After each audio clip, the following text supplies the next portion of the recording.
What is up, everybody, and welcome back to the channel. My name is Josh, and today I think it's appropriate that you get a proper van tour.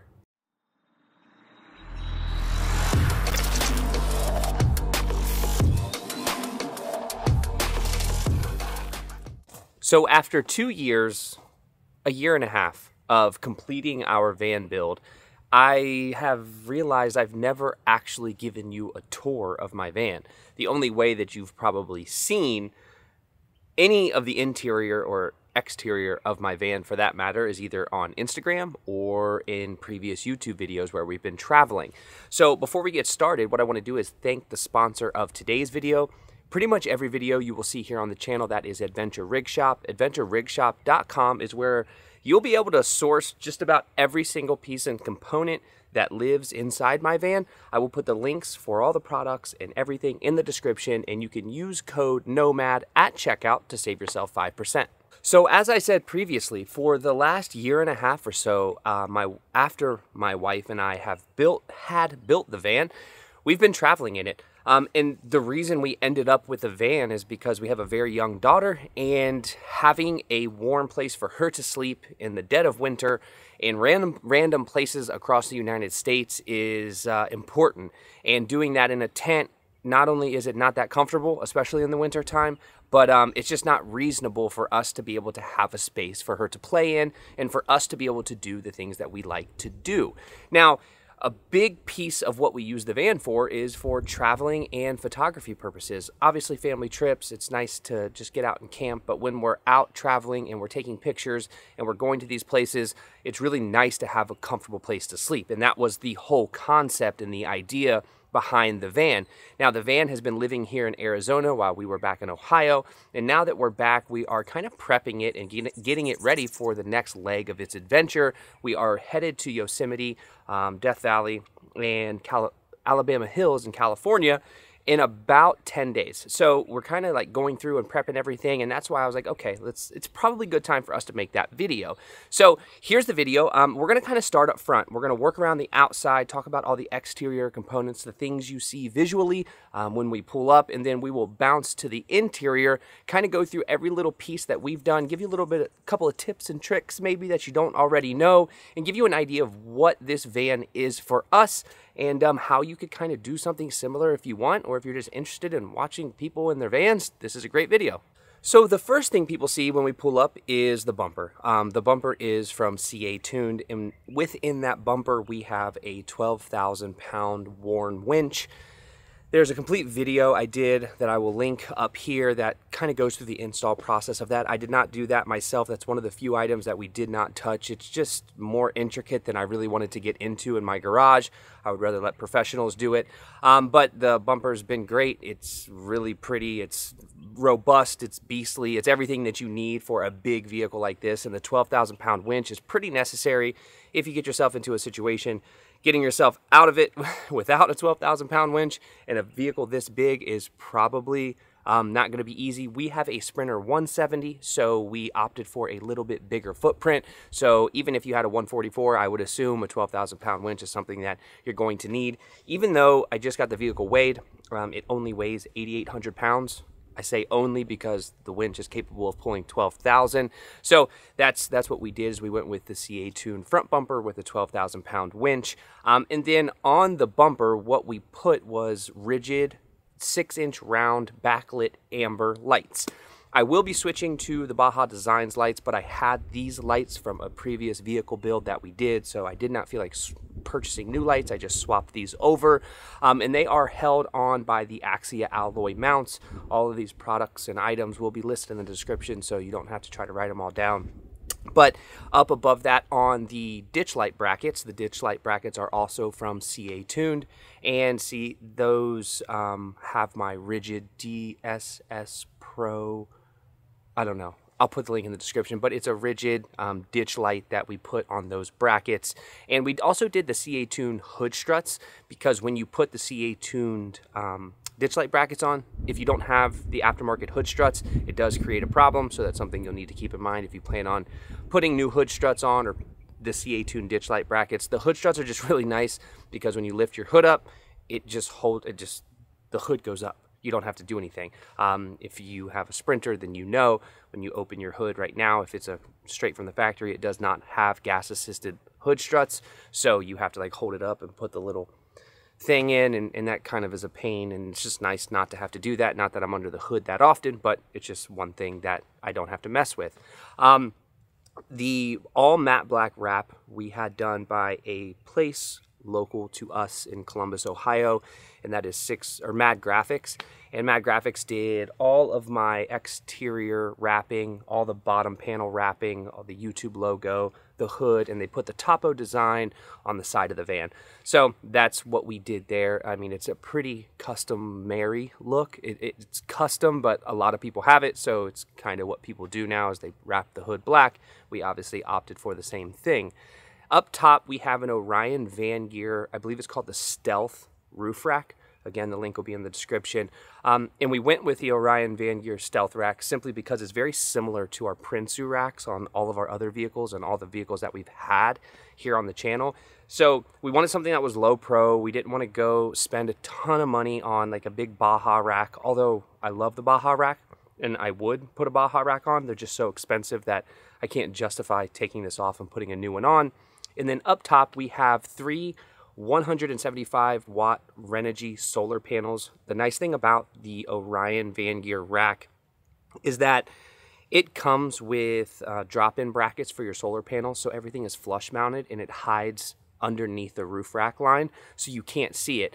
And that's, I mean, it just looks super clean. You don't know that I have 500 something watts of solar up there. It's all hidden very well. The construction of the rack is very nice. It's all aluminum, 80/20 crossbars, you know, pretty like a customary for vans these days or roof racks these days.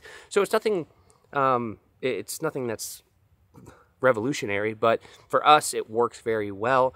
On the back, we have Alvan stuff. So we have the Alvan's ladder, we have the Alvan's spare tire carrier, and we have the Alvan's medium-sized, or maybe the large size, adventure box. That's where we keep like all of our outdoor gear, like dirty shoes, kids, dirty toys, anything like firewood, stuff that we just don't want to bring inside the van, although some of those things oftentimes make it inside the van. That's just a place to keep dirty stuff, climbing gear, things that I don't want to take up space inside the van. Although it is a 170, space is still a premium. There's still not a ton of additional storage space because we kind of maximize it the best that we can. So anything that we can have exterior wise is really nice for us to have, and that's what we've chosen to go with on the rear to give us just a little bit more. And obviously carrying a spare tire is something that's pretty freaking important. Speaking of tires, I have the BFG KO2's 275/70/17s. We also put on the Mondo Mudguard kit because we did put bigger wheels, bigger tires, so when we're turning, we don't want any rubbing, and we do not have any rubbing. And the side steps are Flatline Vanco side steps, and the wheels are the Black Rhino Arsenals. Again, kind of a look that most people are going with right now. Everybody kind of does pretty much the same thing. They just make it unique on the inside, and I think that's how our van is. It's rather unique on the inside to us because we use it differently than other people would. So that really wraps up everything that I have on the exterior. It's not a ton of stuff. It's definitely more than I probably need, but it does give me the flexibility that I want. And up top, we did do 2 just MaxxAir fans. I do not have an air conditioner in our van because generally we use our van in the wintertime in the desert, and you really don't need an air conditioner in the desert, especially at night in the winter. So we just opted not to spend the money. When you spend the money on your air conditioner, you also need to have the appropriate battery system to manage that air conditioner, and that's not something we wanted to get into. We wanted it to be very clean, very simple, very just easy to use, and we didn't need all of the complexities, the 600 and 800 amp hours of lithium batteries and huge inverters. That's just not my thing. To me, this is definitely a luxury form of camping, but like I still want it to be kind of caveman, and that's what I did. So let's take a look on the inside. I'll show you a little bit about what we did there, and we can talk through some of the items and give you a better idea of how we built this and why we built it the way we did. So starting up front, like most people, we do have the swivel seats. Because our Sprinter has a hand emergency brake, and it's not like the automatic emergency brake. I had to kind of build my swivel seats up a bit, so I had to buy longer bolts. I did have to source longer bolts. I believe I bought them from the Swivel Shop or on Amazon. Pretty much everybody uses the same ones. You can find them there. I'll put the link in the description. But I had to add some washers and then get a longer bolt, so I caught the threads because the driver's seat would not swivel because the handbrake was in the way. So I did have to build that up slightly. You may have to do the same if you have a handbrake. If you don't have a handbrake, you don't have anything to worry about. Now, unlike most people, I did not put my heater underneath the passenger seat because I have a dual battery under there that came from the factory, and that dual battery it's kind of useless. I mean, realistically, like I thought I would use it for more stuff than I do. I do have it running to a 1,000-watt inverter in the back, so in an emergency situation, I could plug into that inverter and get the power that I need. Although I wouldn't have power for very long, it's definitely just an emergency backup to my main battery bank. Up above the driver's seat, I went with a Flatline Vanco headliner shelf. Super simple, easy, super simple install, easy to mess with. You will hit your head on it. There's just no way around it, but it's a great way to add additional storage above your head and where the headliner is. Space, regardless of how big your van is always going to be a premium, especially with kids and camera gear like backpacks, and the stuff adds up really quick. I don't care how big the van feels. When we were building it, we were like, man, we have so much extra space. But the reality is, like, we really don't. So we maximize every little piece that we can. But moving on from like the front driver area, the only thing I did not mention is I use an Auxbeam 6-gang light switch controller. It's just a remote auxiliary controller for all of my exterior lighting for like the front hood lights. Very simple install.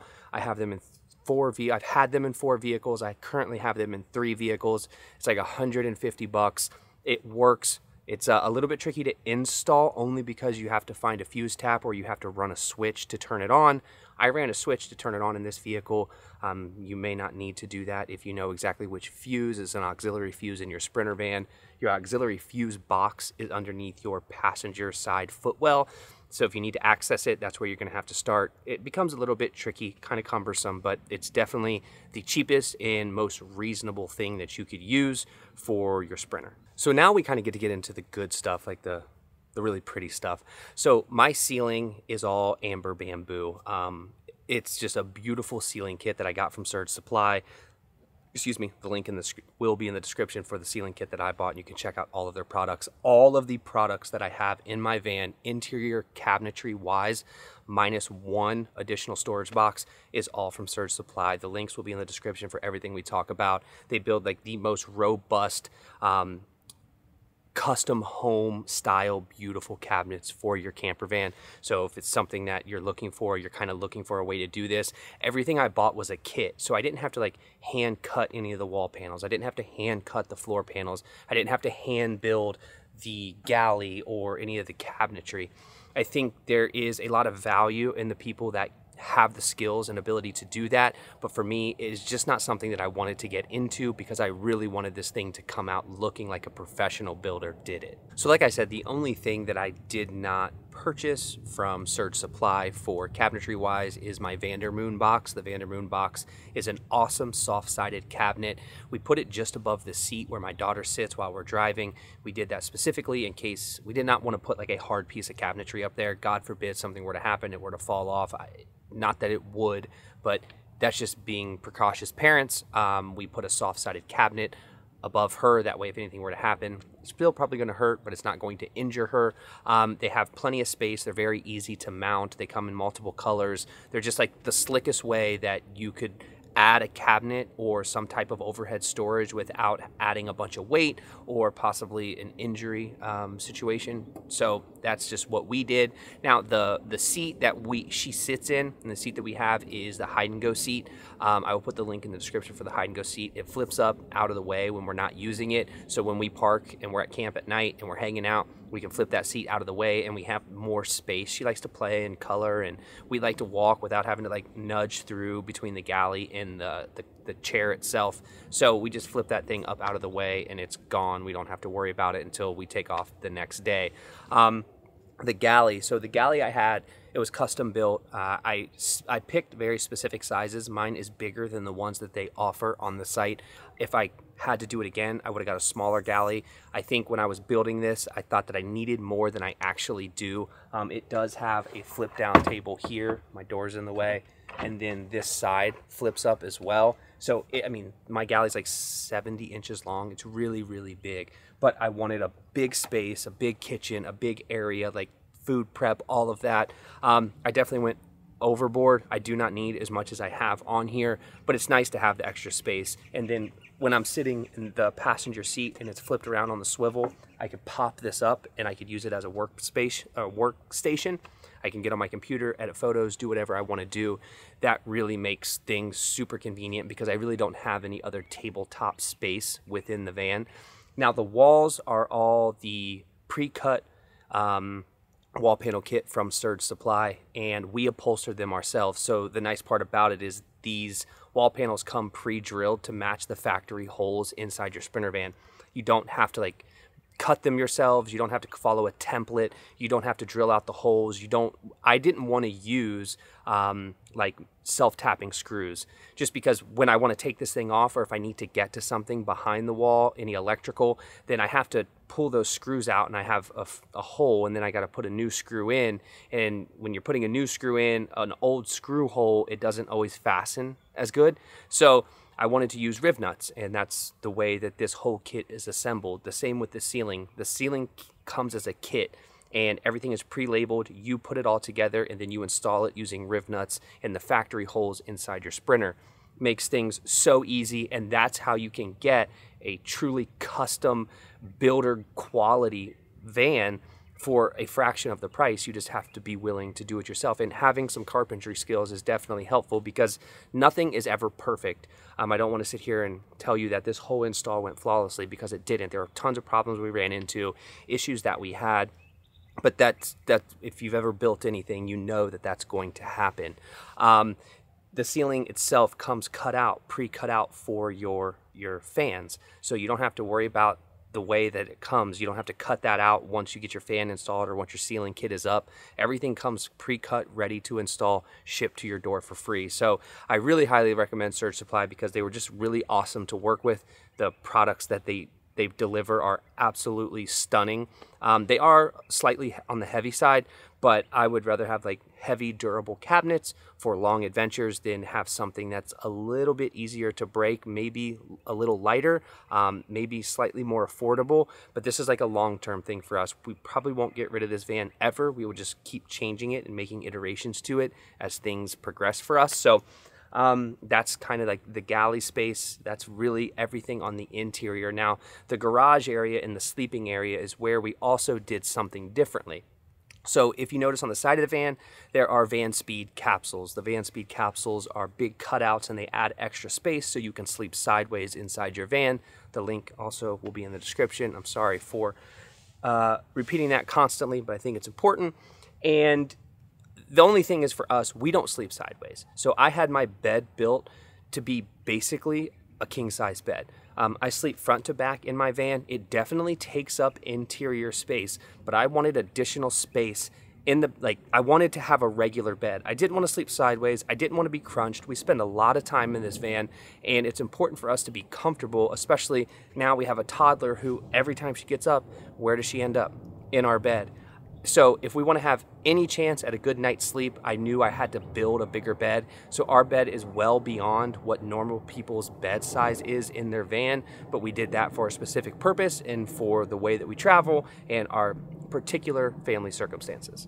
So the garage boxes that we have, the wheel well boxes that hold our bed, I also had them custom built because my daughter's pack and play is a very particular size, just like you know if you have children, and it slides directly in between the two boxes underneath our bed. So we can put her in there, we can slide her down, we could drop a blanket over it, keeps it dark for her, and she can sleep underneath there peacefully, quietly.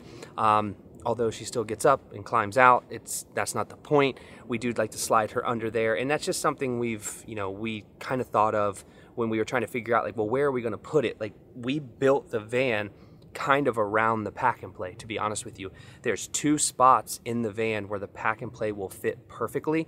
And we were thinking, like, as we were doing this, like, okay, now she's almost 3. So when she was 1, it was different. Now we don't need all of that stuff to be so particular. We could definitely change a few items, but the wheel well storage boxes are slightly deeper, and they have more drawers than what used to come on the Surge Supply products. Now a lot of the stuff comes with the Surge Supply products the way it is. They have all soft close latches and adjust gas piston lift assist doors, so it's like a really, really nice product. On the passenger side of our vehicle is where our whole battery system is. I did an entire video on my battery system. I will put the link up here so you can watch that if you're interested in like a simple solution for your battery system.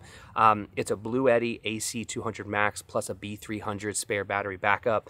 It's not perfect by any means, but with the 525 watts of solar, the ability to shore charge, I do not charge off my alternator simply because they don't have like they don't have a module that allows me to do that.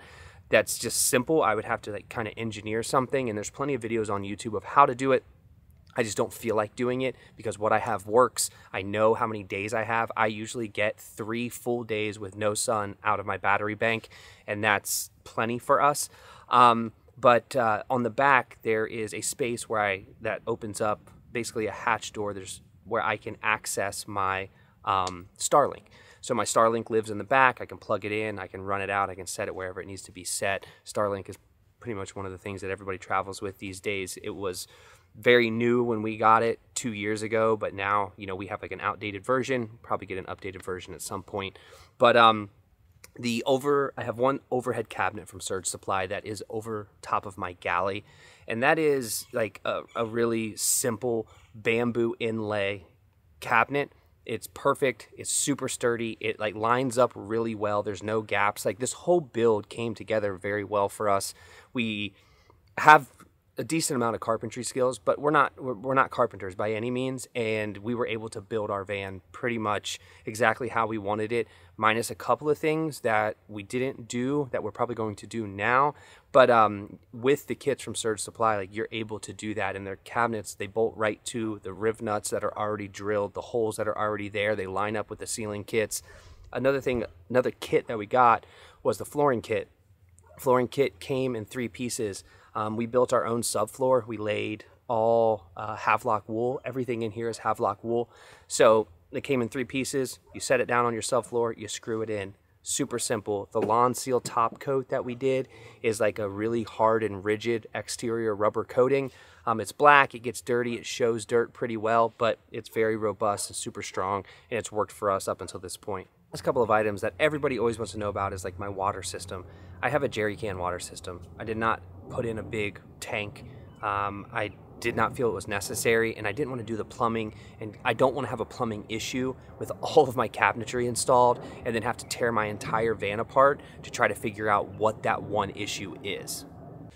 I know the water tank system is like super caveman, but like that just makes sense for us. I have 3 5-gallon jerry cans that I carry in the back, plus I have 1 jerry can, 5-gallon jerry can underneath the sink, and when one empties, I pull it out and I switch it out. I have a little submersible pump that I use to feed my sink, and everything is turned on by a switch.